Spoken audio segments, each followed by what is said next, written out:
నమస్తే welcome to HBN news bulletin లో ముందుగా హెడ్లైన్స్ చూద్దాం.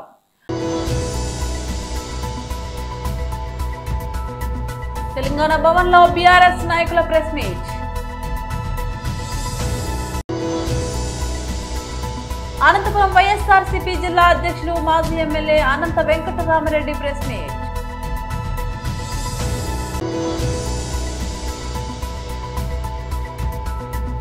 ప్రధాని మోదీపై షర్మిల తీవ్ర ఆరోపణలు. తెలంగాణ భవన్ లో బీఆర్ఎస్ నాయకుల ప్రెస్ మీట్. నాడు సమైక్య ఆంధ్రప్రదేశ్లో మనమందరం కూడా నిరసనలు తెలియజేశాం. చేసి సమైక్య ఆంధ్రప్రదేశ్ రాష్ట్రంలో ఉన్నటువంటి ప్రభుత్వము సుప్రీంకోర్టులో దానిపైన SLP వేసి స్టే తీసుకోవడం జరిగింది. ఏది కృష్ణా వాటర్ ట్రిబ్యునల్ ఇచ్చినటువంటి అవార్డును గెజిట్ నోటిఫికేషన్ చేయకుండా, కేంద్ర ప్రభుత్వం గెజిట్ నోటిఫికేషన్ చేయకుండా దాన్ని ఆచరణలో పెట్టకుండా చేయాలని చెప్పి ఆనాటి సమైక్య ఆంధ్రప్రదేశ్ రాష్ట్రంలో వేసినటువంటి మరి ఆ SLP పైన సుప్రీంకోర్టు స్టే ఇచ్చింది. కాబట్టే మీకు అందరికీ తెలుసు, మనకందరికీ తెలుసు, ఆ అల్మెట్టి ప్రాజెక్టు గేట్స్ డిజైన్ మాత్రం 524 చేసుకున్నారు, కానీ 519 వరకే వాటిని కట్ చేసిండ్రు. ఆ మిగతాది స్పేసు ఖాళీ పెట్టవలసినటువంటి అవసరం వచ్చింది, ఎందుకంటే సుప్రీంకోర్టు తీర్పు ఆ విధంగా స్టే ఉంది కాబట్టి. సో నిర్మాణం మాత్రం చేసుకున్నారు, కానీ గేటు మాత్రం పెట్టలేదు. కాబట్టే ఈరోజు కృష్ణా నదిలో మరి ఆ ప్రవాహాలు ఉండడానికి గల కారణమే అది. మరి ఈరోజు మేము లీగల్ టీం ప్రెస్ మీట్ పెట్టడానికి కూడా కారణం, అతి ముఖ్యమైన కారణం ఏంటంటే, సుప్రీంకోర్టు స్టే ఇచ్చినప్పటికీ సమైక్య ఆంధ్రప్రదేశ్ రాష్ట్రంలో ఇచ్చినటువంటి స్టే తదనంతరము 2014లో రాష్ట్ర విభజన జరిగిన తర్వాత మరి కేసీఆర్ గారు ముఖ్యమంత్రి ప్రమాణ స్వీకారం చేసిన వెంటనే మళ్ళీ మన రాష్ట్ర ప్రభుత్వం, తెలంగాణ రాష్ట్ర ప్రభుత్వం కూడా సుప్రీంకోర్టులో మరి SLP వేసి మరి ఇదివరకు ఇచ్చినటువంటి స్టేకి మరి ఈ పిటిషన్ను టై అయింది. అంటే ఆనాడు ఆంధ్రప్రదేశ్ రాష్ట్రం వేసింది కాబట్టి అది వాళ్ళు పర్సూ చేస్తున్నారు. మనం కొత్తగా మరి 2014లో తెలంగాణ వచ్చిన వెంటనే తొలి రోజుల్లో పెట్టే కేసీఆర్ గారు మరి ఆదేశానుసారం ఆ రోజు రాష్ట్ర ప్రభుత్వము సుప్రీంకోర్టులో SLP వేసి స్టేని కంటిన్యూ చేస్తున్నాం మనం. ఈరోజు ఏం జరిగింది, మొన్న కర్ణాటక ముఖ్యమంత్రి గారు, అదేవిధంగా మరి అక్కడ ఉన్నటువంటి ఇరిగేషన్ శాఖ మంత్రి గారు వాళ్ళందరూ కూర్చొని క్యాబినెట్ డిసిషన్ తీసుకొని 1,33,000 ఎకరాల భూమిని అక్వైర్ చేయడానికి డెసిషన్ తీసుకొని ఎకరానికి 25 లక్షలు, 30 లక్షలు, 40 లక్షల చొప్పున ఇవ్వాలని చెప్పి 70,000 కోట్ల బడ్జెటు మరి పెట్టుకున్నారు. ఆ 70,000 కోట్లు ఈ సంవత్సరం, వచ్చే సంవత్సరం రిలీజ్ చేసి భూసేకరణ జరగాలని చెప్పి మరి కర్ణాటక రాష్ట్ర ప్రభుత్వం. కర్ణాటక రాష్ట్ర ప్రభుత్వం అంటే ఎవరు ఇవాళ పరిపాలించేది? కాంగ్రెస్ పార్టీ. కాంగ్రెస్ పార్టీకి సంబంధించిన ప్రభుత్వం ఈరోజు కర్ణాటకలో ఉన్నది. తెలంగాణ రాష్ట్రంలో మరి కాంగ్రెస్ ప్రభుత్వం ఉంది, రేవంత్ రెడ్డి గారు ఇక్కడ ముఖ్యమంత్రి. అనంతపురం వైఎస్ఆర్సీపీ జిల్లా అధ్యక్షులు మాజీ ఎమ్మెల్యే అనంత వెంకటరామరెడ్డి ప్రెస్ మీట్. పెద్ద ఎత్తున కూడా ముఖ్యంగా వైద్యము, విద్య, అలాగే క్రీడా రంగాలలో కూడా అనేక రకాలు కూడా చేసేసి ఈ జిల్లాను కూడా పేదరికాన్ని తీయడానికి, వారిని కూడా విద్యావంతులు చేసి అందరూ కూడా ఆరోగ్యంగా చేయడానికి, అంటే ప్రభుత్వానికి సమాంతరంగా, రాష్ట్ర కేంద్ర ప్రభుత్వాలకు సమాంతరంగా కూడా ఇక్కడ అనేక రంగాల్లో కూడా సేవలు చేస్తున్న సంస్థ ఈరోజు ఉనికినే కోల్పోయే పరిస్థితి కూడా ప్రభుత్వం తీరుతో కూడా వచ్చింది. ముఖ్యంగా కేంద్ర ప్రభుత్వంతో ఒక మతాన్ని అడ్డం పెట్టుకోను, లేకపోతే మతబూచి అనేది కూడా చూపి ఈ దేశం నుంచే RDD సంస్థకు కూడా సేవలు అందించలేని విధంగా కూడా కేంద్ర ప్రభుత్వం యొక్క విధానం ఉంది. దీనికోసమే కూడా ఎంతోమంది కూడా మన ప్రజలు, జిల్లా ప్రజలు, అలాగే అందరు కూడా ఆంధ్ర రాష్ట్రం అంతా కూడా ప్రజలు కూడా ఎంతో కూడా ఆందోళన కూడా వ్యక్తపరుస్తున్నారు. ఇప్పటికే కూడా వారందరూ కూడా భయాందోళనకు కూడా లోనే కూడా ఉంది. ఎందుకంటే ఈ జిల్లాలో సామాజిక వర్గాలకు కూడా అంతా సేవ చేసేదే కాకుండా వారిని గుర్తించి వారి పిల్లలు ఈ రోజు కూడా బాగా కూడా చదువుకున్నారంటే, చాలా ముందుకు పోయారంటే కూడా ప్రభుత్వంతో పాటు కూడా ఈ సంస్థ అనేది కూడా ముఖ్యం. వారిలో ఎంతో కూడా చైతన్యం కూడా కల్పించింది. మరి అలాగే మహిళా సాధికారత కోసం కూడా ఎంతో కష్టపడింది. అలాగే ఈరోజు ఇక్కడ బత్తలపల్లి హాస్పిటల్ కావచ్చు, కనేకల్ హాస్పిటల్, కళ్యాణ్ దుర్గ్ హాస్పిటల్, ఇవన్నీ కూడా ఎంతో కూడా వైద్య సేవలు కూడా అందిస్తుంది. ఒక బత్తలపల్లి హాస్పిటల్లోనే సంవత్సరానికి వచ్చేసి మామూలుగా కూడా 8.5 లక్షల మంది కూడా అక్కడ అటెండ్ అయ్యి కూడా సేవలు కూడా తీసుకుంటున్నారు. పీనకో చేసి అంటే దాని సేవలు కూడా ఎలాంటివో కూడా అందరూ కూడా తెలుసుకోవాల్సిన అవసరం కూడా. మరి ముఖ్యంగా కరోనా లాంటి పరిస్థితుల్లో ఇక్కడ అనేది కూడా ఎవరికి కాకుండా ఒక ప్రభుత్వానికే మార్గదర్శకంగా ఉండేటట్లు కూడా చాలా స్వచ్ఛందంగా కూడా ధైర్యంగా కూడా ఎంతో ఎఫెక్టివ్గా కూడా చేసిన విషయం కూడా అందరికీ కూడా తెలిసిన విషయం. అటువంటి సంస్థనే కేవలం కేంద్ర ప్రభుత్వం యొక్క ధోరణి అంటే FCRA పునరుద్ధరించుకోకుండా దానివల్ల సేవలు నిలిచిపోయే పరిస్థితి కూడా వచ్చింది. ఈరోజు చాలా కూడా అన్ని సంఘాలు కూడా, ప్రజా సంఘాలు కావచ్చు, దళిత సంఘాలు కానీ, రాజకీయ పార్టీలు కూడా పెద్ద ఎత్తున ఆందోళన కూడా వ్యక్తపరుస్తూ ఉంది. అలాగే వీటి పరిస్థితి నేనే ఏప్రిల్ 21వ తేదీ బహిరంగంగా కూడా ముఖ్యమంత్రి గారికి కూడా వాటి ప్రాధాన్యత కూడా చేసి ముఖ్యమంత్రి గారికి కూడా చెప్పడం కూడా జరిగింది. బహిరంగ కూడా ఈ జిల్లాలో ఉండే ప్రజాప్రతినిధులందరూ కూడా మీ అందరూ కూడా వెంటనే కూడా దాన్ని పునరుద్ధరించడానికి పెద్ద ఎత్తున చొరవ చూపించాల్సిన అవసరం ఉంది. దీనిలో మీరందరూ ముఖ్యమంత్రి గారి పైన ఒత్తిడి తీసుకొని వచ్చేసి ముఖ్యమంత్రి గారి కదలిక తీసుకొని వస్తేనే ఇది సాధ్యమవుతుందని చెప్పేసి కూడా చెప్పడం జరిగింది. ఆ తర్వాత ఈ రాష్ట్ర ఫైనాన్స్ మినిస్టర్ కేశవ్ గారు మన జిల్లా ప్రజాప్రతినిధిగా కూడా, అలాగే ధర్మవరం నుంచి ప్రాతినిధ్యం వహించి ఆరోగ్య శాఖ మంత్రులైన వారు కూడా ఇద్దరు కూడా కలిసి స్వయంగా కలిసి మాంచు ఫెరర్తో కూడా RTT సంస్థకి పోయి కూడా చర్చించ కూడా జరిగింది. కేంద్రంలో నరేంద్ర మోదీ ప్రభుత్వంపై భారత ఎన్నికల సంఘంపై ఏపీ కాంగ్రెస్ అధ్యక్షురాలు వైఎస్ షర్మిల సంచలన ఆరోపణలు చేశారు. దేశంలో పథకం ప్రకారం ఓట్లు చోరీ జరిగిందని, దీని వెనుక ప్రధాని మోదీ ఉన్నారని ఆమె తీవ్ర స్థాయిలో విమర్శించారు. కాంగ్రెస్ నేత రాహుల్ గాంధీ ఓట్ల లెక్కింపు వ్యవహారంపై ఆధారాలతో మాట్లాడుతుంటే ప్రధాని మోదీ బండారం బయటపడుతుందని గురువారం ఎక్స్ వేదికగా వ్యాఖ్యానించారు. దేశంలో ప్రజాస్వామ్యాన్ని కాపాడాల్సిన ఎన్నికల బీజేపీకి కీలు బొమ్మగా మారిందని షర్మిల ఆరోపించారు. లక్షలాది మంది ఓటు హక్కును కాలరాస్తూ బీజేపీకి అనుకూలంగా వ్యవహరిస్తుందని దుయ్యబట్టారు. ప్రధాని మోదీ కోసం అవసరమైన చోట దొంగ ఓటు సృష్టించడం, కాంగ్రెస్ కు అనుకూలమైన చోట ఓట్లు తొలగించడం ద్వారా ఈసీ తన స్వయం ప్రతిపత్తిని కోల్పోయింది అని ఆమె పేర్కొన్నారు. కర్ణాటకలోని అలందూర్ నియోజకవర్గంలో కాంగ్రెస్ పార్టీ గెలుస్తుందనే ఉద్దేశంతోనే నకిలీ లాగిన్ల ద్వారా సుమారు 6,000 ఓట్లను తొలగించారని ఆమె ఆరోపించారు. సాఫ్ట్వేర్ ను హైజాక్ చేసి ఆటోమేటెడ్ ప్రోగ్రామింగ్ ద్వారా ఓట్లను తొలగించడం దేశ ద్రోహంతో సమానమని షర్మిల అభిప్రాయపడ్డారు. నకిలీ ధ్రువపత్రాలు, తప్పుడు ఫోన్ నెంబర్లతో ఓట్లను అక్రమంగా తొలగించడాన్ని ఉగ్రవాద చర్యగా ఆమె అభివర్ణించారు. రాహుల్ గాంధీ డిమాండ్ చేసిన విధంగా తొలగించిన ఓటర్ల పూర్తి వివరాలను, వాటిని ఉపయోగించిన ఫోన్ నెంబర్లు, ఓటీపీల సమాచారాన్ని వారం రోజుల్లోగా బహిర్గతం చేయాలని ఆమె ఎన్నికల సంఘాన్ని డిమాండ్ చేశారు. అలా చేయని పక్షంలో ప్రజాస్వామ్యాన్ని దెబ్బతీస్తున్న వారికి ఈసీనే స్వయం రక్షణ కల్పిస్తున్నట్లు భావించాల్సి ఉంటుందని షర్మిల హెచ్చరించారు. సీఎం రేవంత్ రెడ్డి పాలమూరు బిడ్డ అని ఏ సభలో అయినా చెప్పుకుంటూ ఉంటారు. నేను పాలమూరు బిడ్డని అని. పాలమూరు రంగారెడ్డి ప్రాజెక్టు 90% కంప్లీట్ అయింది. 4,000 కోట్లు ఖర్చు పెడితే కాలువలు తవ్వితే కొడంగల్ నియోజకవర్గానికి 1,50,000 ఎకరాల పంట సాగు అవుతుంది. దీనిని పక్కన పెట్టి కేసీఆర్ కు ఎక్కడ పేరు వస్తుందో అని నారాయణపేట ఎత్తిపోతల పథకాన్ని ప్రారంభించారు. ఏ పర్మిషన్ లేకుండా కొడంగల్ నారాయణపేట ఎత్తిపోతల పథకాన్ని ప్రారంభిస్తే ఎన్జిటి వాళ్ళు కోర్టులో వేసి ఆపినారు. రాష్ట్ర ముఖ్యమంత్రికి ఏ పని చేసినా పర్మిషన్లు తీసుకొని చేయాలని తెలియదా? పాలమూరు రంగారెడ్డి డిజైన్ చేసి ప్రారంభిస్తే ఉమ్మడి మహబూబ్ నగర్ జిల్లాకు అంతటా నీళ్లు వస్తాయి. కాంగ్రెస్ ప్రభుత్వం వచ్చి 2 సంవత్సరాలు పూర్తి కావస్తున్నా ఇచ్చిన హామీలు ఎక్కడ అమలు కావడం లేదు. నిరుద్యోగులు ధర్నాలు చేస్తున్నారు. కోర్టు కూడా స్పష్టంగా చెప్పింది, రివాల్యుయేషన్ చేసి మళ్లీ ఎగ్జామ్ పెట్టండి అని. సొంత పార్టీకి చెందిన కాంగ్రెస్ ఎమ్మెల్యే రాజగోపాల్ రెడ్డి చెప్తున్నారు. గ్రూప్ 1 పోస్టులు, ఒక్కొక్క పోస్టులు 3 నుంచి 5 కోట్ల వరకు. సీఎంతో పాటు మంత్రి వర్గీయులు అమ్ముకున్నారని, సంవత్సరానికి 2 లక్షల ఉద్యోగాలు ఇస్తామన్నారు. ఎక్కడున్నాయి ఉద్యోగాలు? కాంగ్రెస్ ప్రభుత్వం పాలనలో ఏ రంగానికి కూడా న్యాయం చేయకుండా అన్యాయం చేసింది. టీఆర్ఎస్ పార్టీ ప్రభుత్వంలో ఉన్న 50,000 ఉద్యోగాలు నియామక పత్రాలు ఇచ్చి చేతులు దులుపుకున్నారు. నేను పాలమూరుకు బ్రహ్మాండంగా చేస్తా అని చెప్తా ఉన్నాడు.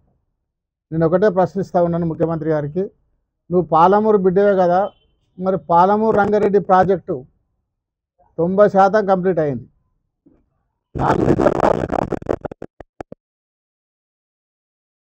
4,000 కోట్లు ఖర్చు పెడితే కాల్వలు తవ్వుతే మన కొడంగల్ నియోజకవర్గానికి 150,000 ఎకరాలకు సాగునీరు వస్తుంది. కానీ దాన్ని పక్కన పెట్టి కేసీఆర్ గారికి ఎక్కడ పేరు వస్తుందో అని చెప్పి పాలమూరు రంగారెడ్డి పక్కన పెట్టేసి పండబెట్టి నువ్వు కొడంగల్ నారాయణపేట ఎత్తిపోతల పథకం తీసుకున్నావు. మరి కొడంగల్ నారాయణపేట పథకం స్టార్ట్ అయిందా అంటే అది మొదలు కాలే. ఏ పర్మిషన్ లేకుండా కొడంగల్ నారాయణపేట ఎత్తిపోతల పథకాన్ని ప్రారంభించి టెండర్ పిలిస్తే ఎన్జీటీ వాళ్ళు దాని కోట్లు వేస్తే ఎన్జీటీ వాళ్ళు ఆపేసినారు. మరి ముఖ్యమంత్రి గారికి అన్ని పర్మిషన్లు తీసుకున్న తర్వాత కొడంగల్ నారాయణపేట ఎత్తిపోతల పథకం స్టార్ట్ చేయాలని తెలియదా అని నేను ప్రశ్నిస్తూ ఉన్నాను. పాలమూరు రంగారెడ్డి ద్వారానే కొడంగల్ నియోజకవర్గానికి 150,000 ఎకరాలకు నీరు వస్తుంది. బ్రహ్మాండంగా డిజైన్ తయారు చేసినాం. నేను ఎమ్మెల్యేగా ఉన్నప్పుడు ఒక 5-6 సార్లు రివ్యూ పెట్టి మీటింగ్ పెట్టి అధికారులతో చర్చించి బ్రహ్మాండంగా ప్రతి ఒక్క గ్రామానికి ప్రతి ఎకరకు నీళ్ళు వచ్చేటట్టు దాన్ని డిజైన్ చేసినాం. కానీ దాని కేసీఆర్ గారికి పేరు వస్తుందని చెప్పి దాన్ని పక్కన పెట్టేసి ఒక 4,000 ఖర్చు పెడితే 4,000 కోట్లు ఖర్చు పెడితే ఈరోజు బ్రహ్మాండంగా పాలమూరు రంగారెడ్డి కంప్లీట్ అయిపోతుంది. కొడంగల్కి నీళ్ళు వస్తాయి, నారాయణపేటకి నీళ్ళు వస్తాయి. ఉమ్మడి మహబూబ్నగర్ జిల్లా మొత్తాన్ని కూడా ప్రతి ఒక్క నియోజకవర్గానికి నీళ్ళు వచ్చే విధంగా ఈరోజు పాలమూరు రంగారెడ్డి డిజైన్ చేసి పనులు కంప్లీట్ చేస్తే ఒక్క 10% పనులు చేస్తే నువ్వు పాలమూరు ముద్దు బిడ్డవే కదా, మరి నీకే పేరు వస్తుంది కదా, ఎందుకు పక్కకు పెట్టినావు, ఎందుకు స్టార్ట్ చేస్తావు, దానికి సమాధానం చెప్పాలని చెప్పి రేవంత్ రెడ్డి గారు ప్రశ్నిస్తూ ఉన్నాం. అదేగాక రేవంత్ రెడ్డి పాలన వచ్చి 2 నెలలు అయితే 2 సంవత్సరాలు కంప్లీట్ అయిపోతుంది. కానీ ఇచ్చిన హామీలు ఎక్కడ కూడా అమలు చేయలేదు. రైతుల రుణమాఫీ కాలే, 40% వరకు ఇంతవరకు 50% కానీ తక్కువ, ఎక్కడ కూడా ఏ రైతుకు కూడా రుణమాఫీ కాలే. అదేవిధంగా ఈరోజు రైతు బోనస్ లేదు. ప్రతి రైతుకు 500 క్వింటాలకు 500 బోనస్ ఇస్తున్నాడు. ఏ రైతు కూడా ఇంతవరకు ఒక బోనస్ కూడా రాలే. అదేవిధంగా అన్నీ చూసినారు మీరు మొన్నటి వరకు. ఈరోజు నిరుద్యోగులు అక్కడ ధర్నా చేస్తూ ఉన్నారు. కోర్టు కూడా స్పష్టంగా చెప్పిన పెరియార్ వి రామస్వామి నాయక 146వ జయంతిని సమతా సైనిక దళ రాష్ట్ర నాయకులు మార్షల్ దుర్గం నగేష్ ఆధ్వర్యంలో స్థానిక 2వ డివిజన్ ఇందిరమ్మ కాలనీలో నిర్వహించారు.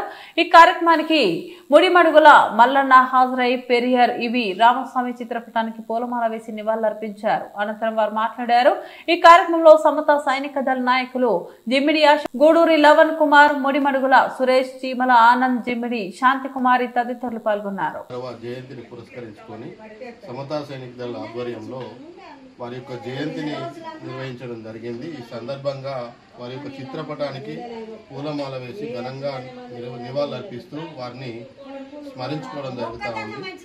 ఈ సందర్భంగా తెలంగాణ రైతు సమస్యల సాధన సమితి రాష్ట్ర అధ్యక్షులు మల్లన్న గారు పెరియార్ ఇవి రామస్వామి గురించి ఒక 2 నిమిషాలు మాట్లాడవలసిందిగా కోరుతా ఉన్నాం. Thank you. పెరియార్ రామస్వామి గారు ఆయన జీవితాంతము మానవ సమాజం కోసం, సమానత్వం కోసం, స్త్రీ హక్కుల కోసం, మూఢనమ్మకాల కోసం దేవుడు దయ్యం భూతాలు లేదు, దేవుడు దయ్యాలు కులాలను మతాలను పట్టుకొని మనిషిని వ్యత్యాసం చూపెడుతున్నారు, అసమానతలు చూపెడుతున్నారు. ఈ దేశంలో అసమానతలు పోవాలి, అంటరాంతనం పోవాలి. ఒక మనిషిగా బతకాలంటే 3 విశ్వాసాలు వద్దు. దేవుడు, దయ్యము, కులాలు, మతాలు, మానవ జాతికి ఒక అంటురోగం లాంటివి అన్నారు. వాళ్ళు నిజంగా మా అనుభవం. వాళ్ళు 18వ శతాబ్దంలో పుట్టిన వాళ్ళు. పూలే గారు, జ్యోతిరావు పూలే వారు కానీ, ఏరియార్ గారు కానీ 18వ శతాబ్దం నిజంగా ఒక చెప్పుకోదగ్గ వికసించిన ఒక అగ్ని కణాలు అనుకోవాలి. అటు మార్క్స్ కానీ, అటు లెనిన్ కానీ, ఇటు పెరియార్ గారు కానీ, అటు విప్లవాలు అయితే వీళ్ళు సామాజిక కార్యకర్తలు భారతదేశ వ్యాప్తంగా. మానవ జాతి అసమానతలుంటే మనిషి అనగారిపోతాడు, అసమానతలుంటే బానిసత్వం ఉంటుంది, అసమానతలుంటే ఆకలి ఉంటుంది, అసమానతలుంటే విజ్ఞానం ఉండదు, మనిషిని ద్వేషించుకునేది ఉంటుందని చెప్పిన వాళ్ళు. కూడు, గుడ్డ, విద్య, వైద్యం అని నిజంగా అటు జ్యోతిరావు పూలే 1848 46 ఒక మహిళ ఒక పాఠశాల ఏర్పడి మహిళల కోసం ఎన్నో కష్టాలు పడి చేసిన వాళ్ళు. అందులో తమిళనాడులో పుట్టి ఉన్నంత వర్గంలో పుట్టిన పెరియార్ గారు కూడా కులాలకు, మతాలకు, దేవుళ్లకు, దయ్యాలకు, కులాలకు, అసమానతల వ్యతిరేకంగా ఒక ఉన్నతమైన ఉనికి కోసం మానవుడు మనిషిగా బతకాలంటే, నిజంగా ఒక ఉన్నతమైన బతకాలంటే, ఒక ధైర్యంగా నివసించాలంటే ఈ ప్రకృతిని ఉన్నట్టు మాట్లాడాలి, లేనిది ఉన్నది కలుషితం చేసి. రాష్ట్ర కార్మిక శాఖ మంత్రి వాసంశెట్టి సుభాష్ పై అక్కస్సుతో అసత్య ప్రచారాలను చేయడంలో వైసీపీ నాయకులు విషవృక్షంగా తయారయ్యారని, వాస్తవాలు తెలుసుకోకుండా నిరాధార ఆరోపణలు ఇస్తే చూస్తూ ఊరుకోబోమని రామచంద్రపురం నియోజకవర్గంలోని టీడీపీ శెట్టి బలిజ నాయకులు హెచ్చరించారు. రాష్ట్ర BCCL organising secretary Penke Sambasivarao, K Gangavaram మండల మాజీ జెడ్పీటీసీ మేడిశెట్టి రవికుమార్, మాజీ మున్సిపల్ కౌన్సిలర్ దంగేటి గౌరీశంకర్, శెట్టి బలిజల సంఘం నాయకులు వల్లు అర్జునరావు, వనం వీరబ్రహ్మంలు బుధవారం ద్రాక్షారామంలో మీడియాతో మాట్లాడారు. ఈ సందర్భంగా వారు మాట్లాడుతూ శెట్టి బలిజల కుల ధృవీకరణ పత్రం విషయంలో గత వైసీపీ ప్రభుత్వంలో జరిగిన తప్పులు సవరిస్తూ మంత్రి సుభాష్ సీఎం చంద్రబాబు దృష్టికి తీసుకెళ్లి పరిష్కరించారని, ఈ విషయంపై అవగాహన లేకుండా వైసీపీ నాయకులు కుల రాజకీయాలను చేస్తున్నారన్నారు. రాష్ట్రంలోని శెట్టి బలిజ సామాజిక వర్గాన్ని ఓసీలో చేరుస్తున్నారంటూ కొందరు వైసీపీ నాయకులు చేస్తున్న దుష్ప్రచారాన్ని తీవ్రంగా ఖండిస్తున్నామన్నారు. 35 కోట్లకి ఎందుకో అది చేయటం జరిగింది. అయితే అది వాళ్ళు తీసుకున్న ప్రకారం కాంట్రాక్టర్ కల్వర్టర్లో కట్టడానికి 4-5 కల్వర్టర్లు ఉన్నాయి. అక్కడ కల్వర్టర్లు వేసి కట్టి రోడ్డు చేసి గ్రామాల్లో సీసీ రోడ్డు వేసి అభివృద్ధి చేయవలసినటువంటి బాధ్యత ఆ కాంట్రాక్టర్కి ఉంది. అయితే ఆ కాంట్రాక్టర్ మరి ఎందుచేత చేయలేకపోయాడో, ఎందుచేత వెనకాడికి వేసాడో మొత్తం మీద భయపడ్డాడు. మరి ఈ ప్రతి ఒక్కడో కమిషన్లు అడిగేసి నాకెంత పాలు నా గ్రామం ఇది, నేను వాదా నాదా వాదా అని చెప్పేసి ఈ కమిషన్ల కుర్తులో భయపడి వెనక్కిపోయాడు. అయితే ఆ సమస్యగా వదిలేసిపోయారు. ఎవరు పోయారు? మినిస్టర్ చెల్లిపోయిన వేణుగోపాల్ పోయాడు, ఈ కాంట్రాక్టర్ పోయాడు. మధ్యలో ఎవరు దెబ్బతిన్నారంటే ఆ కార్దూరు మండల గ్రామాల మొత్తం పరిసర ప్రాంతాలు 26 మండలాలు దెబ్బతిన్నాయి. 26 గ్రామాలు దెబ్బతిన్నాయి. మేము గొల్లపాలెం నుంచి కార్దూరు వెళ్ళాలంటే నడుము పడుతుంది ఇవాళ. అదే కార్దూరు నుంచి గొల్లపాలెం రావాలన్నా, కుయ్యేరు వెళ్ళాలన్నా నైట్ సమస్య చాలా ఎక్కువగా ఉంది. అయితే స్కూల్ బస్సు పిల్లలకి కూడా సమస్యగానే ఉంది. బస్సు వెళ్ళటం రావటం ఏ ప్రమాదాలు జరుగుతాయని, ఆటోలు అయితే పూర్తిగా వెళ్ళబోతున్నాయి. ఈ సమస్యలన్నీ తెలుసు. ఇవన్నీ ఎవరి ద్వారా వచ్చాయి ఈ సమస్యలు? గత ప్రభుత్వం వైఎస్ఆర్ ప్రభుత్వం చేయకపోవడం వల్ల వచ్చినటువంటి సమస్యలు. కాంట్రాక్టర్ ఎవరు?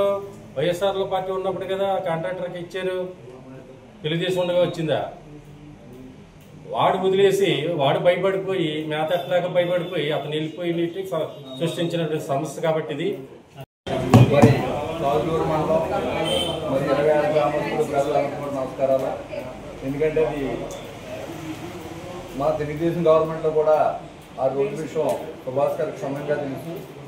గతంలో అయితే వాళ్ళు ఫెయిల్ అయ్యారు. మన గవర్నమెంట్ అయితే మరి కాంట్రాక్టర్లు బిల్లులు రాకపోవడంతో అది నిర్లక్ష్యం తప్ప వేరే ఉద్దేశం ఏం కాదు. అదే గ్రామం మనకి మండలం అడ్డుకోవడం కాబట్టి అందరూ కూడా సమస్యలో ఇబ్బంది పడతారు. మన అదే ఇవాళ సూర్యపేట వైసీపీ వాళ్ళు పనిచేయలేదు కాబట్టి మన సుభాష్ గారు చేసాం. సుభాష్ గారు చేసిన తర్వాత కూడా మరి ఇలా మాట్లాడుతున్నారని చెప్పి అయితే కూడా ఏదైతే దానికి కూడా మేము, ఎందుకంటే సుభాష్ గారు దాని మీద పూర్తి అవగాహన ఉంది. అవగాహన లేకుండా మాట్లాడారు, ఎవరికి అవగాహన లేదని అంటున్నారు. దయచేసి విభేదాలకు వెళ్ళొద్దు. ఎందుకంటే అక్కడ అయితే కాజులూరు మండలం హెడ్ క్వార్టర్ కాబట్టి సమస్య ఉంది కాబట్టి దాన్ని మన ఆగస్టు 5వ తారీఖు కూడా మరి సచిన్ గారు కానీ మంత్రి గారు కూడా కాంట్రాక్టర్ గారు దాన్ని ఈ బిల్లు మేము చేస్తాం, మీరు వెంటనే మొదలెడతాం కూడా ఆదేశాలు జారీ చేశారు. ఎందుకంటే కాంట్రాక్టర్ డబ్బులు ఇవ్వలేకపోతే వల్ల ఇబ్బంది జరుగుతున్నాయి తప్ప దీన్ని ఎవరో కూడా రాజకీయం చెయ్యొద్దు. ఎందుకంటే మరి సుభాష్ గారు వచ్చిన మరి రాజకీయ అనుభవం లేదు, ఈయనకి ఏది మాట్లాడుతున్నారో అనుభవం లేకుండా ఇవాళ క్యాబినెట్ మంత్రి మరి స్థాయిలో ఉన్నారంటే డెవలప్మెంట్ విషయంలో కానీ ఒక అభివృద్ధి విషయంలో కానీ చిన్న వయసు అయినా కానీ అయినా ఒక సేవ కానీ ఒక మంచి కార్యక్రమంలో కూడా ఆయన చేస్తున్నారు. కాబట్టి దయవుంచి దీన్ని ఇబ్బంది అవుతే కాజులూరు మండలం ఉంది, అందరూ అర్థం చేసుకుని దీన్ని ఏంటంటే కొంతమంది దాని స్వలాభాలకే నేను వాట్సాప్లోని సెల్లోని దాని మీటింగ్లు వెళ్తే మనం హైలైట్ అయిపోతాం అని యుద్ధాన్ని వెళ్తున్నారు తప్ప ఇబ్బంది కానీ మంత్రి గారు కూడా వచ్చినప్పుడు కూడా కార్లు వచ్చినప్పుడు రోడ్డు మీద. బులెటిన్ ముగించే ముందు మరోసారి హెడ్లైన్స్ చూద్దాం. తెలంగాణ భవన్ లో బీఆర్ఎస్ నాయకుల ప్రెస్ మీట్. అనంతపురం వైఎస్ఆర్సీపీ జిల్లా అధ్యక్షులు మాజీ ఎమ్మెల్యే అనంత వెంకటరామరెడ్డి ప్రెస్ మీట్.